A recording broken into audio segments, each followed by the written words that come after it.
الحمد للہ وکفا والصلاة والسلام علی عبادہ الذین اصطفیٰ اما بعد اعوذ باللہ من الشیطان الرجیم بسم اللہ الرحمن الرحیم وما ارسلنا من قبلک من رسول الا نوحی الیہ انہ لا الہ الا انا فاعبدون۔ اللہ تعالیٰ نے انسانوں کو پیدا فرمایا اور انسانوں کی ہدایت اور رہنمائی کا اللہ تعالیٰ نے بہترین بندوبست فرمایا۔ انبیاء کرام کو اللہ تعالیٰ نے دنیا کے اندر بھیجا انسانوں کی ہدایت اور رہنمائی کے لیے، اللہ تعالیٰ کا پیغام بندوں تک پہنچانے کے لیے۔ اللہ تعالیٰ نے کتابیں نازل فرمائی بندوں تک اپنا پیغام پہنچانے کے لیے۔ جتنے انبیاء کرام دنیا کے اندر اللہ تعالیٰ نے مبعوث فرمائے، جتنے رسول اللہ تعالیٰ نے بھیجے، ان سب نے ایک معین عقیدے کی دعوت دی۔ ان سب نے لوگوں کو اللہ کی طرف بلایا، اللہ تعالیٰ کی وحدانیت کی طرف بلایا کہ اللہ کی بندگی اختیار کی جائے، اس کے سوا کوئی الہ نہیں، اس کے سوا کوئی معبود نہیں۔ اپنے احکامات اللہ تعالیٰ نے نازل فرمائے کہ ان کے مطابق زندگی گزاری جائے۔ جو قرآن کی آیت ہم نے تلاوت کی، اللہ تعالیٰ فرماتے ہیں پیغمبر صلی اللہ علیہ وسلم سے، وَمَا أَرْسَلْنَا مِن قَبْلِكَ مِن رَّسُولٍ إِلَّا نُوحِي إِلَيْهِ أَنَّهُ لَا إِلَٰهَ إِلَّا أَنَا فَاعْبُدُونِ، کہ جتنے بھی رسول اللہ تعالیٰ نے بھیجے، پیغمبر صلی اللہ علیہ وسلم سے اللہ تعالیٰ فرماتے ہیں، تو ان سب نے ایک ہی دعوت دی، ان سب کا ایک ہی پیغام تھا کہ اللہ کے ماں سوا کوئی الہ، اللہ کے ماں سوا کوئی معبود برحق نہیں، بس اسی کی بندگی اختیار کی جائے۔ کہیں پر قرآن پاک میں انبیاء کا نام لے کر اللہ تعالیٰ نے فرمایا وَإِلَىٰ ثَمُودَ أَخَاهُمْ صَالِحًا قَالَ يَا قَوْمِ اعْبُدُوا اللَّهَ مَا لَكُم مِّنْ إِلَٰهٍ غَيْرُهُ وَإِلَىٰ مَدْيَنَ أَخَاهُمْ شُعَيْبًا قَالَ يَا قَوْمِ اعْبُدُوا اللَّهَ مَا لَكُم مِّنْ إِلَٰهٍ غَيْرُهُ وَإِلَىٰ عَادٍ أَخَاهُمْ هُودًا قَالَ يَا قَوْمِ اعْبُدُوا اللَّهَ مَا لَكُم مِّنْ إِلَٰهٍ غَيْرُهُ۔ بہرحال جتنے بھی انبیاء کرام اللہ تعالیٰ نے بھیجے، جتنے رسول اللہ تعالیٰ نے بھیجے دنیا کے اندر، ان سب نے ایک معین عقیدے کی دعوت دی اور لوگوں کو اللہ کی وحدانیت کی طرف بلایا، اللہ تعالیٰ کے احکامات لوگوں کے سامنے بیان کیے، زندگی گزارنے کا طریقہ بتلایا۔ اسی طرح قرآن کے اندر کئی ایک آیات ہیں جس کے اندر غور اور فکر کرنے کی دعوت دی گئی ہے۔ یعنی اللہ تعالیٰ نے انبیاء کرام کو بھیجا، رسول اللہ تعالیٰ نے بھیجے، کتابیں نازل فرمائی، لیکن اللہ تعالیٰ نے اس کائنات کے اندر بھی ایسی نشانیاں رکھیں کہ جن میں غور اور فکر کرنے سے انسان اس نتیجے پہ پہنچتا ہے، یہ نتیجہ اخذ کرنے پہ مجبور ہوتا ہے انسان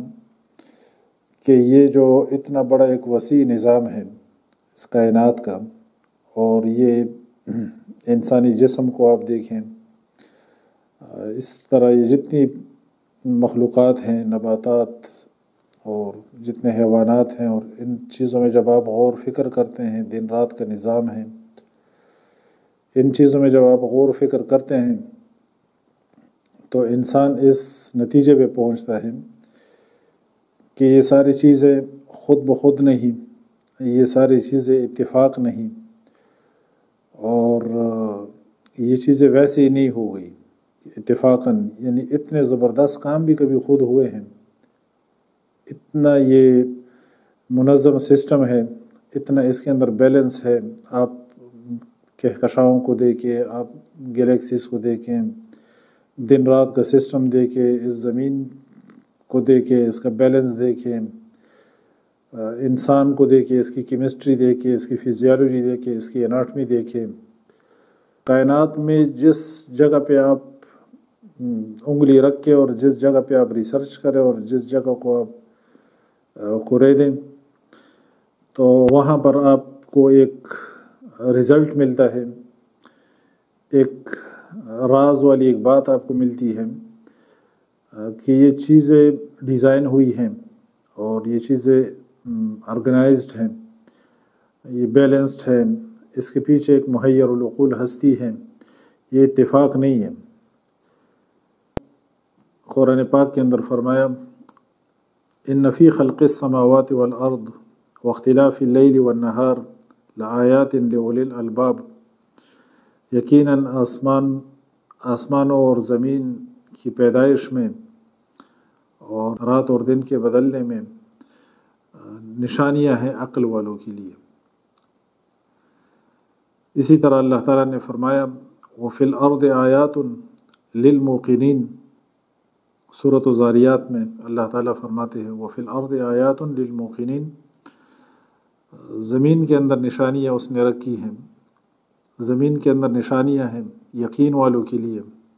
وفی انفسکم افلا تبصرون، اور تمہارے نفوس میں، تمہاری جانوں میں، تو کیا تم دیکھو گے نہیں، کیا تمہیں دکھتا نہیں ہے؟ افلا تبصرون، تمہارے نفوس میں اس نے ایسی نشانیاں رکھی ہیں۔ اسی طرح سورہ یوسف میں اللہ تعالیٰ فرماتے ہیں وَكَأَيٍّ مِّنْ آیَةٍ فِي السَّمَاوَاتِ وَالْأَرْضِ يَمُرُّونَ عَلَيْهَا وَهُمْ عَنْهَا مُعْرِضُونَ، وَكَأَيٍّ مِّنْ آیَةٍ فِي السَّمَاوَاتِ وَالْأَرْضِ يَمُرُّونَ عَلَيْهَا وَهُمْ عَنْهَا مُعْرِضُونَ، کتنی اللہ تعالیٰ فرماتے ہیں کہ کتنی نشانیاں ہیں آسمانوں میں اور وہاں سے اعراض کرتے ہیں، منہ موڑتے ہیں، اس میں غور و فکر نہیں کرتے۔ اسی طرح اللہ تعالیٰ نے فرمایا کہ فَحَسِبْتُمْ أَنَّمَا خَلَقْنَاكُمْ عَبَثًا وَأَنَّكُمْ إِلَيْنَا لَا تُرْجَعُونَ، کیا تم یہ گمان کیے بیٹھے ہو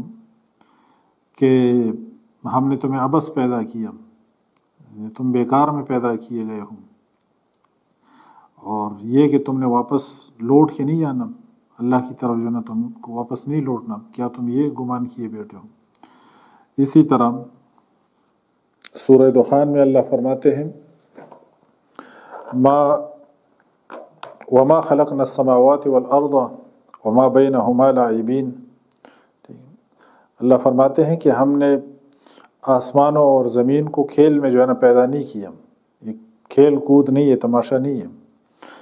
ما خلقناہما الا بالحق، ان کی تخلیق اللہ فرماتے ہیں کہ ہم نے ان کی تخلیق نہیں کی مگر حق کے ساتھ، حق کے اظہار کی، ما خلقناہما الا بالحق ولکن اکثرہم لا یعلمون، اور ہم نے آسمان اور زمین کو اور جو کچھ ان کے درمیان ہے حق کے ساتھ پیدا کیا، اور لیکن ان کے اکثر نہیں جانتے، ولیکن اکثرہم لا یعلمون۔ تو اس طرح بہرحال اس مفہوم کی کئی آیات ہیں قرآن پاک کے اندر جو اس طرف دعوت دیتی ہیں کہ آپ غور و فکر کریں اس کائنات میں، اس نظام میں، اپنے نفوس میں، اپنی جانوں میں، وفی انفسکم افلا تبصرون۔ اور اسی طرح قرآن پاک کے اندر اللہ تعالیٰ نے فرمایا کہ لو کان فیہما آلہۃ الا اللہ لفسدتا، کہ اللہ کے ماں سوا اگر اور معبود ہوتے آسمانوں میں اور زمین میں، اگر اللہ کے ماں سوا اور معبود ہوتے تو ان میں فساد برپا ہوتا، ان میں ڈس آرڈر ہوتا، یہ تباہ ہو جاتے اگر اللہ کے ماں سوا اور معبود ہوتے۔ تو اس کائنات کا کریٹر موجود ہے، اس کا پیدا کرنے والا موجود ہے، اور وہ وحدہ لا شریک ہیں، وہ دو نہیں یا تین نہیں بلکہ وحدہ لا شریک ہیں، ٹھیک ہے۔ اسی طرح قرآن پاک کے اندر کئی ایک آیات ہیں اس مفہوم کی جو اس طرف دعوت دیتی ہیں کہ انسان غور و فکر کریں۔ پھر انسانی عقل کو آپ دیکھیں، یعنی جتنے جانور اور نباتات اور چیزیں اللہ نے پیدا فرمائی ہیں، ان سب کے اندر انسان کو جو ہے نا اللہ نے بڑا یعنی خوبصورت اور بہت مکرم پیدا کیا، ٹھیک۔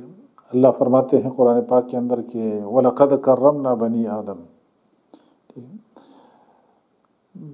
انسان کو جو ہے نا اللہ تعالیٰ نے بہت عزت والا پیدا کیا، بہت جو ہے نا مکرم جو ہے نا اس کو پیدا فرمایا، وَلَقَدْ كَرَّمْنَا بَنِي آدم۔ پھر انسان کو اللہ تعالیٰ نے شعور دیا، اس کی عقل، انٹیلیجنس، لاجک، ریزننگ، یہ چیزیں پھر اور ریزلٹس پہ آپ کو مجبور کرتی ہیں، یہ آپ کو فردر جو ہے نا ریزلٹس نکالنے پہ مجبور کرتی ہیں کہ انسان کے اندر اللہ تعالیٰ نے صلاحیت رکھی ہے تھنکنگ کی، differentiation of good and bad, اچھے اور برے کی جو ہے نا تمیز